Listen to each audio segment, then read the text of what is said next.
ஊழியர்களுக்கு கொரோனா சாவு ஏன் வருகிறது? ஆதாமுக்கும் ஏவாளுக்கும் மனித சந்ததிக்கும் கொடுத்த பெரிய தண்டனை மரணம். சரீர மரணங்கள் வருகின்றனவே, இப்படிப்பட்ட சரீர மரணங்கள் எதனால் வருகிறது, எப்படி வருகிறது, ஏன் வருகிறது? இந்த காரியங்களை நாம் அறிந்து கொள்ள வேண்டும். இந்த இயேசு கிறிஸ்து சிலுவையிலே மரணத்தை ஜெயித்தார் என்று நாம் சொல்லிக் கொண்டிருக்கிறோம். எந்த மரணத்தை ஜெயித்தார்? எப்படி சிலுவையிலே ஒழித்தார்? இயேசு சிலுவையிலே வெற்றி சிறந்தாரா? இந்த சத்தியம் நாம் எல்லாருக்கும் தெரிந்திருக்க வேண்டும். கர்த்தருடைய பரிசு நாமத்துக்கு ஸ்தோத்திரம். நம் தேவன் நல்லவர். இன்றைக்கு உங்களோடு நான் ஒரு சில வார்த்தைகளை பகிர்ந்து கொள்ள வேண்டும் என்று தேவன் ஏவியதினாலே இன்றைக்கு இந்த காரியத்தில் இறங்கி இருக்கிறேன். இன்றைக்கு நான் உங்களுக்கு சொல்லக்கூடிய செய்தி, ஊழியர்களுக்கு கொரோனா சாவு ஏன் வருகின்றது? ஊழியர்களுக்கு கொரோனா சாவு ஏன் வருகிறது? நிறைய பேருக்கு இந்த காரியங்கள் எல்லாம் தெரியாமல் இருக்கிறது. முதலில் இன்றைக்கு ஏராளமான ஊழியக்காரர்கள் கொரோனாவினால் மரித்து போகிறார்கள். காரணம் என்ன? சீலோவாமிலே கோபுரம் விழுந்து 18 பேரை கொன்றதே, எருசலேமில் குடியிருக்கிற மனுஷர் எல்லாரும் அவர்கள் குற்றவாளிகளாய் இருந்தார்கள் என்று நினைக்கிறீர்களோ? அன்றைக்கு பிலாத்து சில கலிலேயருடைய ரத்தத்தை அவர்களுடைய பலிகளோட கலந்திருந்தான்.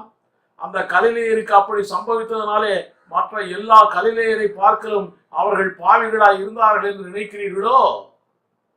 லூக்கா 13:1-5 சொல்லுகிறது.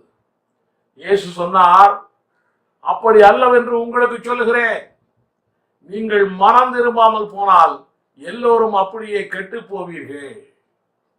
ஆக ஊழியக்காரர்களின் அகால மரணம், கொரோனா சாவு, இதை வைத்து அவர்களை எடை போடக்கூடாது. எந்த ஒரு கிறிஸ்தவனுடைய சாவையும் வைத்து அவன் பரலோகம் வருவானா என்று கணிக்க கூடாது என்று நான் எனது கடந்த 35 ஆண்டு கால ஊழிய பாதையிலே போதித்து வந்து கொண்டே இருக்கிறேன். உங்களுக்கு நான் ஒரு காரியத்தை முதலிலே சொல்லிவிட்டு செய்தியினுடைய அடிப்படை கருத்தை சொல்லலாம் என்றிருக்கிறேன். மரணம் என்பதை பற்றி சொல்லும் பொழுது பலதரப்பட்ட மரணங்கள் வேதத்திலே சொல்லப்பட்டிருக்கிறது. ஆவிக்குரிய மரணம் என்று சொல்லப்பட்டிருக்கிறது, சரீர மரணம் என்று சொல்லப்பட்டிருக்கிறது, நித்திய மரணம் என்று சொல்லப்பட்டிருக்கிறது, பிசாசின் மரணம் என்று சொல்லப்பட்டிருக்கிறது, இரத்த சாட்சியின் மரணம் என்று சொல்லப்பட்டிருக்கிறது.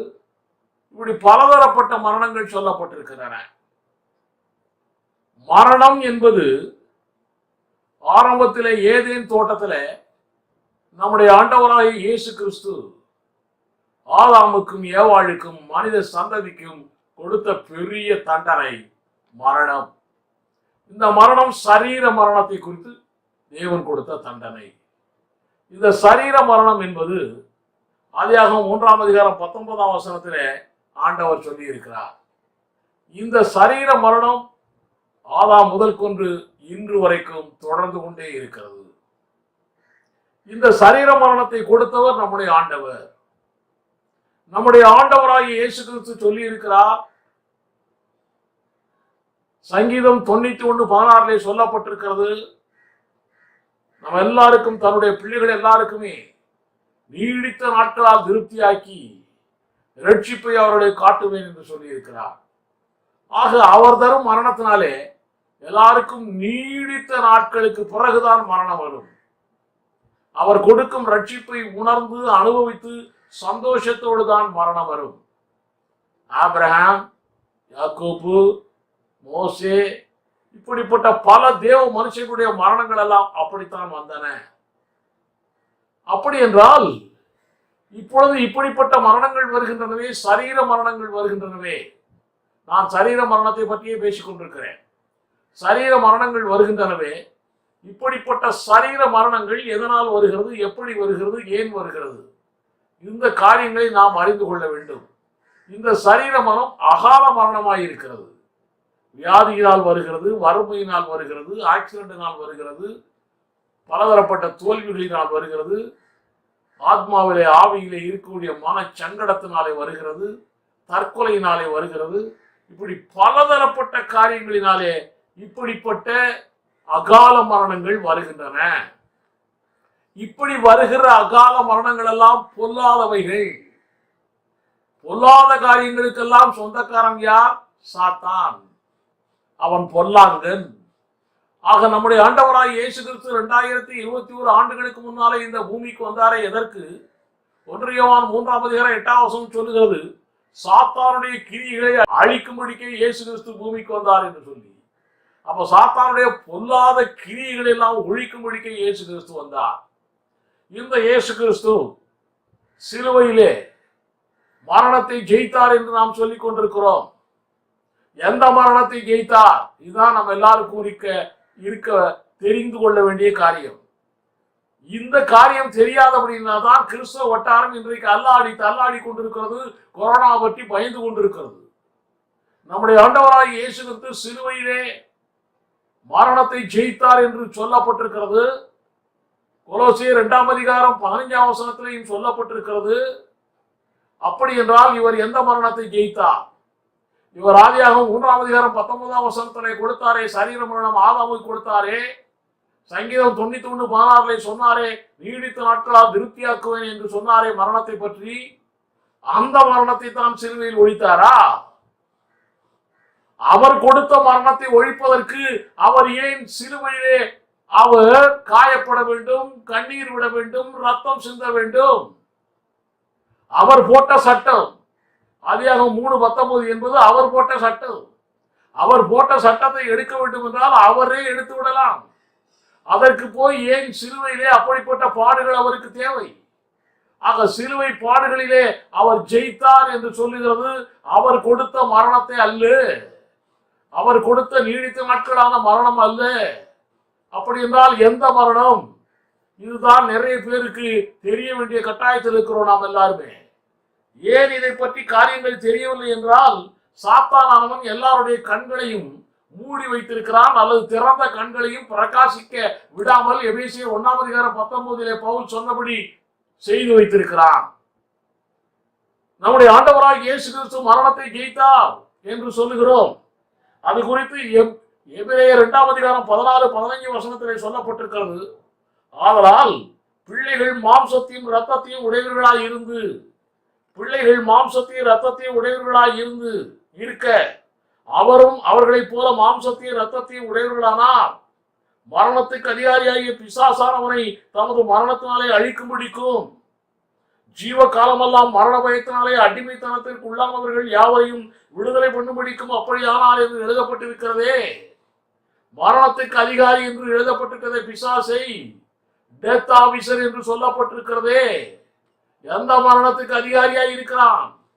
நீடித்த நாட்கள் கழித்து வரக்கூடிய தேவன் கொடுக்கக்கூடிய அந்த மரணத்துக்கு அதிகாரி அவன் அல்ல அல்ல அல்ல. அவன் அகால மரணத்துக்கு அதிகாரி. கால மரணம் தேவன் கொடுக்கிறது, அகால மரணம் பிசாசு கொடுக்கிறது. அகால மரணம் பிசாசுடைய பொல்லாத காரியங்கள் வருகிறது, வறுமையினாலே வருகிறது, வியாதியினாலே வருகிறது, ஆக்சிடென்டினாலே வருகிறது, பலதரப்பட்ட தோல்விகளினாலே, தற்கொலையினாலே, மனதிலே இருக்கக்கூடிய மன கலக்கங்களினாலே, இப்படிப்பட்ட காரியங்களினாலே வரக்கூடிய காரியங்கள். இப்படிப்பட்ட காரியங்களை எல்லாம் கொடுப்பவன் பிசாசு என்று நம்ம எல்லாருக்கும் தெரியும். ஆக பிசாசானவன் கொடுக்கிற அந்த மரணத்தை, பிசாசின் மரணத்தினாலே அடிபட்டு கஷ்டப்பட்டு மரித்து போகிற மனிதர்களுக்கு விடுதலை கொடுக்கும்படியாய் பிசாசின் மரணத்தை தேவன் சிலுவையிலே ஜெயித்தார் என்று நாம் சொல்லுகிறோம். அப்படி அவர் ஜெயித்து விட்டதனாலே அந்த பிசாசின் மரணத்தை பற்றிய பயம் நம் ஒருவருக்கும் இல்லை என்று இந்த எபிரேயர் 2:14 சொல்லுகிறது. அப்படியானால் நமக்கு அகால மரணம் இல்லை இல்லை இல்லை, தைரியம் நமக்கு தேவன் கொடுத்திருக்கிறார். ஏனென்றால் இந்த அகால மரணத்தை சிலுவையிலே தேவன் ஒழித்து விட்டார். எப்படி சிலுவையிலே ஒழித்தார்? இயேசு சிலுவையிலே வெற்றி சிறந்தாரா? இதை நான் நிறைய பேரிடம் கேட்டிருக்கிறேன். நிறைய பேருக்கு இதெல்லாம் சரியாய் பதில் சொல்ல தெரியவில்லை. அவர்கள் சொல்லுகிறார்கள், இயேசு கிறிஸ்து மரணத்தை ஜெயித்து 3ஆம் நாள் உயிர்த்தாரே, இதுதான் அவர் பிசாசை ஜெயித்தது என்று சொல்லுகிறார்கள். அப்படி அல்லையா, கொலோசியர் 2:15 அப்படி சொல்லவில்லை. அவர் சிலுவையிலேயே வெற்றி சிறந்தார் என்று சொல்லப்பட்டிருக்கிறது. சிலுவையிலேயே அகால மரணத்தை ஜெயித்திருக்கிறார். இயேசு கிறிஸ்து 33 வயதிலே மரித்தார். அகால மரணம். இயேசுவுக்கு மரணத்தை கொடுக்க ஏற்பாடு செய்தவன் பிசாசு தான். ஆக பிசாசால் தான் மரணம் இயேசுவுக்கு வந்து கொண்டிருந்தது. அந்த மரணத்தை இயேசு கிறிஸ்து ஜெயித்திருக்கிறார் சிலுவையிலே. எப்படி ஜெயித்தார் சிலுவையிலே? நம்ம எல்லாருக்கும் தெரிய வேண்டிய கட்டாயம் இருக்கிறது. உங்களுக்கு நான் சொல்லுகிறேன், நம்முடைய ஆண்டவராய் இயேசு கிறிஸ்து தன்னுடைய ஆவியை தானே பிதாவினிடத்திலே ஒப்புக் கொடுத்தார். பிசாசானவன் இயேசு கிறிஸ்துவை சாகடிக்கவில்லை. ஹல்லேலூயா. பிசாசானவன் இயேசு கிறிஸ்துவை சாகடிக்கவில்லை. அவரே தன்னுடைய ஆவியை ஆண்டவரிடத்திலே, தேவனிடத்திலே எடுத்துக் கொடுத்திருக்கிறார். ஆக இதிலே பிசாசுடைய அகால மரணத்திற்கு சாட்டையடி கொடுத்திருக்கிறார் நம்முடைய தேவன். பிசாசுடைய அகால மரணத்திலே வெற்றி சிறந்திருக்கிறார் நம்முடைய தேவன். அந்த அகால மரணம் நமக்கு வராது என்று சொல்லி நாம் தைரியமாய் பயம் இல்லாமல் இப்பொழுது நாம் இருக்கிறோம். அவன்தான் கிறிஸ்தவன்.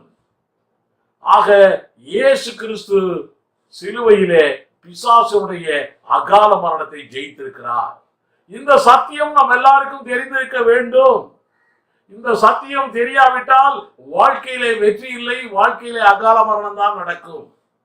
இப்படிப்பட்ட சூழ்நிலையை உங்களுக்கு சொல்லுகிறேன். இயேசு கிறிஸ்துவின் குணமாக்கும் ஊழியங்களை பாருங்கள். 3 ஆண்டுகள் குணமாக்கும் ஊழியம் செய்தாரே, அப்படி குணமாக்கும் ஊழியம் அவர் செய்யும் பொழுது அந்த மக்களுக்கு வந்த வியாதிகளுக்கான காரணங்களை பாருங்கள். ஒவ்வொரு இன்சிடென்ட்லையும் அந்த காரணங்களை பார்த்தீங்கன்னா தெரியும். பாவத்தினாலே வியாதி வந்தது ஒரு இன்சிடென்ட்ல, சாபத்தினால வியாதி வந்தது ஒரு இன்சிடென்ட்ல, பிசாசினாலே வியாதி வந்தது ஒரு இன்சிடென்ட்ல. இப்படித்தான் சொல்லப்பட்டிருக்கிறது. ஆக பிசாசினாலும் வியாதி வருகிறது, பாவத்தினாலும் வருகிறது, சாபத்தினாலும் வருகிறது. அப்ப பாவமும் சாபமும் எங்கிருந்து வருகிறது? யாக்கோபு 1:14-15 வாசித்தீர்கள் என்றால், இச்சையானது கற்பம் தரித்து பாவத்தை பிறப்பிக்கிறது. மனிதன் தன்னுடைய சுய இச்சையினாலே இழுப்புண்டு சோதிக்கப்படுகிறான். ஆக பிசாசினால் தான் பாவம் வருகிறது, பிசாசினால் தான் சாபம் வருகிறது. இது அல்லாமல் பிசாசே நேரடியாகவும் இப்படிப்பட்ட வியாதிகளை எல்லாம் கொடுக்கிறான். இப்போது மரிக்கிறவர்கள், பரிசுத்தவான்கள், தேவ பிள்ளைகள் மரிக்கிறார்கள். தேவ பிள்ளைகள் மரிக்கிறார்கள். அவர்கள் பரிசுத்தவான்கள் என்றால் அவர்கள் பாவிகள் அல்ல. பாவத்தால் அவர்கள் மரணம் வரவில்லை, அது நிச்சயம் நமக்கு தெரியும். சாபத்தால் நிச்சயம் அவர்களுக்கு மரணம் வரவில்லை. ஏனென்றால் மரிக்கிறவர்கள் பரிசுத்தவான்களாய் இருக்கிறார்கள். அப்படி என்றால் அர்த்தம் என்ன? எப்படி அவர்களுக்கு வருகிறது சாவு? பிசாசானவன் 1 Corinthians 5:8 சொல்லப்பட்டபடி யாரை விழுங்கலாம் என்று கெஞ்சிக்கிற சிங்கம் போல அலைந்து கொண்டிருக்கிறான். அப்படி என்றால் சாத்தான் யாரை விழுங்கலாம், யாரை சாகடிக்கலாம், யாருக்கு அகால மரணத்தை கொடுக்கலாம், யாருக்கு வியாதியை கொடுக்கலாம், யாருக்கு வறுமையை கொடுக்கலாம், இப்படி சொல்லிக்கொண்டு அவன் காரியங்களையே செய்து கொண்டிருக்கிறான். அந்த பிசாசானவன் அப்படி செய்யும் பொழுது இந்த பரிசுத்தவான்களுக்கு, தேவனுடைய பிள்ளைகளுக்கு, நமக்கு முன்னாலே செய்ய ஆரம்பிக்கிறான். நம்மளை தான் டச் பண்ணுவாமே. ரட்சிக்கப்பட்டவங்களை தான் சொல்றது அவனுடைய ஆசை. மற்றவர்களை பற்றி அவனுக்கு அவ்வளவாய் கவலை இல்லை. அப்படி நிற்கும் பொழுது அவனை எதிர்த்து நிற்க திராணி நமக்கு வேண்டும். அவனை எதிர்த்து நிற்க நம்மால் முடியவில்லை என்றால் அந்த பிசாசினாலே நமக்கு மரணம் வருகிறது என்று நாம் நினைக்கலாம். நான் என்னுடைய செய்திகளிலே பலவாறாய் சொல்லி இருக்கிறேன். என்னுடைய நிறைய செய்திகளிலே, என்னுடைய ஊழிய பாதையிலே சொல்லி இருக்கிறேன். இப்படியாய் பிசாசை எதிர்த்தும் மரிக்கிற பரிசுத்தவான்கள் ஏராளம் உண்டு. பிசாசை எதிர்த்து நின்றும் மரிக்கிற பரிசுத்தவான்கள் உண்டு. அப்படி மரிக்கிற பரிசுத்தவான்கள் பாவிகள் அல்ல, கோழைகள் அல்ல. அவர்களெல்லாம் எதிர்த்து நின்று அவர்கள் மரித்து போனார்கள். ஆனாலும் அவர்கள் வீர மரணம் அடைந்திருக்கிறார்கள். அவர்கள் விசுவாச வீரர்கள் என்று நான் பிரசங்கித்திருக்கிறேன். அப்படித்தான் இன்றைக்கு கொரோனாவில் மரித்திருந்தால் கூட அவர்கள் வீர மரணம் அடைந்திருக்கிறார்கள் என்று நான் சொல்லுகிறேன். மீதமாயிருக்கிற நாமோ பிசாசு தரும் இந்த கொரோனா வியாதியை எதிர்த்து நிற்க திராணி உள்ளவர்களாய் இருக்க வேண்டும். அதற்கு நமக்கு தைரியம் தேவை, சர்வாயுத வர்க்கம் தேவை, வல்லமை தேவை, அதிகாரம் தேவை, ஆவிக்குரிய பட்டயமாய் மசனம் தேவை, விசுவாசமாகி கேடயம் தேவை, போர்க்களத்தை நோக்கி பொல்லாங்கிரை தாக்கத்தக்கதான திராணி தேவை. இவ்வளவோடு நாம் அந்த பிசாசானவனோடு எதிர்த்து நின்றால் பிசாசின் கொரோனாவால் நமக்கு மரணமே இல்லை, இல்லவே இல்லை. ஆமென், ஆமென். உங்களுக்கு ஒரு காரியத்தை சொல்ல போகிறேன். மரித்து போன விசுவாச போதகர் பாஸ்டர் ஜஸ்டின் பிரபாகரன் அவர்கள் பிரைன் டியூமரிலே மரித்து போய்விட்டார். அவர் சாவதற்கு முன்னாலே சொன்ன வார்த்தை என்ன தெரியுமா? இன்னும் அது எனக்குள்ளே ரீங்காரமிட்டுக் கொண்டிருக்கிறது. அது என்ன தெரியுமா?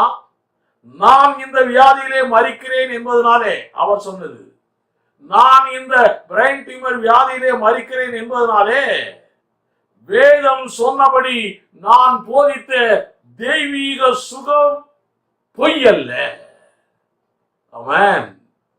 நான் இப்படி இந்த பிரெயின் டியூமர்னாலே பிசாசு தரும் இந்த வியாதியினாலே மரிக்கிறேன் என்பதனாலே நான் இதுவரைக்கும் வேதத்தின்படி போதித்த அந்த தெய்வீக சுகம் என்பது பொய்யல்ல என்று அவர் சொல்லிவிட்டு மறிந்தார். சாவதற்கு 3 நாட்களுக்கு முன்னாலே. அகால மரணம், வியாதி, ஆக்சிடென்ட், தற்கொலை மரணம் எல்லாமே பிசாசின் கூர். பிசாசின் கூர். நிறைய பேருக்கு அந்த காரியங்கள் தெரியவில்லை. பிசாசின் கூர் இது வருகையிலே, அதிலும் விசேஷமாய் நம்முடைய கிறிஸ்தவர்களுடைய ரகசிய வருகையிலே எழுதப்பட்டிருக்கிறது. 1 கொரிந்தியர் 15:55 மரணமே உன் கூர் எங்கே? மரணத்தினுடைய கூர்மை பிசாசு ஏற்பாடு பண்ணியது. அந்த மரணம் அதற்கு பிறகு இல்லை. அல்லேலூயா. அந்த மரணத்தாலே நிறைய பரிசுத்தவான்கள் மரித்திருக்கிறார்கள். பிசாசுடைய கூர்மையான மரணத்தினாலே மரித்திருக்கிறார்கள். பிசாசை எதிர்த்து நிற்க திராணி இல்லாமல் போய்விட்டார்கள். ஆனாலும் அவர்கள் வீரர்கள், வீர மரணம் அடைந்தவர்கள். அப்படிப்பட்டவர்களும் எழுந்து ரகசிய வருகிறே பரலோகத்துக்கு வரப்போகிறார்கள் நம்மோடு கூட. அப்பொழுதுதான் சொல்லப்பட்டிருக்கிறது 1 கொரிந்தியர் 15:55 மரணமே உன் கூரெங்கே என்று சொல்லப்பட்டிருக்கிறது. அதனால நமக்கு அந்த மரண பயமே இருக்கக்கூடாது. இப்படி பிசாசுடைய கொரோனா போன்றவற்றினாலே ஊழியர்களுக்கு வரும் அகால மரணத்தை தேவன் விரும்புகிறார் என்று மட்டும் வாய் பிடித்ததோ மாங்காய் பிடித்ததோ என்று சொல்லிவிடாதீர்கள். அது மகா பெரிய பாவம். பிசாசு தரும் அகால மரணத்தை, கொரோனா வியாதி மூலமாய் வரக்கூடிய மகால மரணத்தை தேவன் விரும்புகிறார் என்று வாய்தவறி கூட சொல்லிவிடாதீர்கள். அது பெரிய பாவமாகிவிடும். தேவன் விரும்புவது நீங்களும் நானும் நீடித்த நாளாகி திருப்தியாய் மரிக்கக்கூடிய மரணம் தான். அதுதான் அவர் தரும் மரணம். பிசாசினுடைய வியாதி, வறுமை, அகால மரணம் இப்படிப்பட்ட பொல்லாத கிரியைகளை சிலுவையிலே ஒழித்த நம்முடைய ஆண்டவர், சிலுவையிலே ஒழித்ததை மீண்டும் அவர் கொடுப்பாரா? அந்த வியாதியை திரும்பவும் கொடுப்பாரா? சிலுவையை ஒழித்த வறுமையை மீண்டும் கொடுப்பாரா? சிலுவையை ஒழித்த அகால மரணத்தை மீண்டும் கொடுப்பாரா? சிந்தியுங்கள். அந்தி கிறிஸ்துவின் காலத்தில் உள்ள அந்தி கிறிஸ்துவின் காலம் வரப்போகிறது. அந்த காலத்தில் இஸ்ரேல் மக்கள் இருக்க போகிறார்கள். கைவிடப்பட்ட கிறிஸ்தவர்கள் இருப்பார்கள். அந்த காலத்தில் கூட இஸ்ரவேல் மக்கள் சொல்லுகிற வார்த்தையை உங்களுக்கு நான் சொல்லுகிறேன். வெளிப்படுத்தல் அவர்களை பற்றி சொல்லப்பட்ட வார்த்தையை உங்களுக்கு சொல்லுகிறேன். வெளிப்படுத்தல் 12:11 சொல்லப்பட்டிருக்கிறது. மரணம் நேரிடுகிறதா இருந்தாலும் அதற்கு தப்பும்படி தங்கள் ஜீவனையும் பாராமல் ஆட்டுக்குட்டியின் ரத்தத்தினாலும் தங்கள் சாட்சியின் வசனத்தினாலும் அவனை ஜெயித்தார்கள். யார? பிசாசை ஜெயித்தார்கள் என்று இருக்கிறதே. அந்த அந்திகிறிஸ்துவின் ஆட்சியிலே இருக்கக்கூடிய இஸ்ரவேல் மக்களே அந்த அளவுக்கு ஆட்டுக்குட்டியின் ரத்தத்தினாலும் தேவனுடைய வார்த்தையினாலும் பிசாசை ஜெயித்திருக்கிறார்களே. நாம் ஜெயிக்க வேண்டாமா? சங்கீதம் 119:71 சொல்லிக் கொண்டு அதிலேயே அவர்கள் சந்தோஷம் அடைந்து கொண்டிருக்கிறார்களே. 119:71 என்ன சொல்லுகிறது? நான் உபத்திரவப்பட்டது எனக்கு நல்லது, அதனால் உமது பிரமாணங்களை கற்றுக்கொள்கிறேன். இவன் ஏன் உபத்திரவப்பட்டான்னு யாராச்சும் ஆராய்ச்சி பண்ணாங்களா? இந்த சங்கீதக்காரன் ஏன் உபத்திரவப்பட்டான்? தேவனா உபத்திரமா கொடுத்தாரு. 67ஆம் வசனம் வாசியுங்கள். சங்கீதம் 119:67. நான் உபத்திரவப்படுவதற்கு முன் வழி தப்பி நடந்தேன், இப்பொழுதோ உம்முடைய வார்த்தையை காத்து நடக்கிறேன். ஆக வழி தப்பி நடந்தான். இப்படி வழி தப்பி நடக்க வழியை சொல்லி கொடுத்தவன் சாத்தான். ஆக சாத்தானுடைய அந்த காரியத்திலே அவன் நடந்து கொண்டு போனான். அதனாலே அவனுக்கு இப்படிப்பட்ட காரியங்கள் வந்திருக்கிறது. அதனாலே நாம் வசனத்தை தியானித்து சாத்தானை ஜெயிக்கத்தக்கதாய் நாம் நின்று கொண்டிருந்தால், இந்த கொரோனா என்ன, எப்படிப்பட்ட வியாதிகள் வந்தாலும் சரி, எப்படிப்பட்ட சுனாமி வந்தாலும் சரி, எப்படிப்பட்ட வறுமை வந்தாலும் சரி, எப்படிப்பட்ட ஆக்சிடென்ட் வந்தாலும் சரி, வெற்றி நமக்கு உண்டு. நான் சென்ற ஆண்டு மே மாதம் ஒரு தீர்க்க தரிசனமாய் ஒரு செய்தியை கொடுத்தேன். அந்த செய்தியிலே தடுப்பூசிகள் வரும், தடுப்பூசிகள் கொரோனாவுக்கு வரும், அது வந்து போட்டு கொரோனா தீர்ந்து போகும் என்று நான் சொன்னேன். எல்லாரும் அதை கேட்டு ஒரு சிலர் கிண்டல் பண்ணினார்கள், ஒரு சிலர் ராப்பகலாய் ஜீவித்தார்கள், உபவாசம் இருந்தார்கள், அழுதார்கள், பிடித்தார்கள். நடக்கல. இன்றைக்கு நாம் எல்லாரும் கண்கூடாய் பார்த்து கொண்டிருக்கிறோம். எல்லாரும் இன்றைக்கு ஊசியை போட்டுக்கொண்டு அரசாங்கம் சொல்லுகிறபடி பாதுகாப்பாய் நாம் இருக்க வேண்டும். பிசாசானவன் நம்முடைய பாதுகாப்பை கெடுத்துக் கொண்டிருக்கிறான். பிசாசானவன் நமக்கு அகால மரணத்தை கொடுக்க வேண்டும் என்று துடித்துக் கொண்டிருக்கிறான். நம்முடைய ஆண்டவர் அகால மரணத்தை சிறுமையை ஒழித்து முடித்து விட்டார். நமக்கு தைரியத்தை கொடுத்திருக்கிறார். ஹல்லேலூயா. எல்லாவற்றுக்கும் மேலாக பிசாசை எதிர்த்து நிற்கிற நமக்கு தேவ பாதுகாப்பு வசனத்தினாலும் இரத்தத்தாலும் உண்டு என்ற நம்பிக்கையிலே நாம் செயல்பட ஆரம்பிக்க வேண்டும். வருகை தாமதமானால் நீங்களும் நானும் நீடித்த நாட்கள் வாழ்வோம். ஹல்லேலூயா. இது குறித்து நான் பேசியிருக்கிற ஒரு செய்தி பேஸ்புக்கிலும் வந்திருக்கிறது, யூடியூபிலும் வந்திருக்கிறது. கொரோனாவை ஒரே நிமிஷத்தில் தேவனால் அழிக்க முடியுமா என்ற செய்தியை டெலிவரன்ஸ் நியூஸ் என்பதை லாகின் பண்ணி தயவு செய்து பாருங்கள். கர்த்தர் நம்மோடு இருக்கிறார். ஆமென், ஆமென், ஆமென்.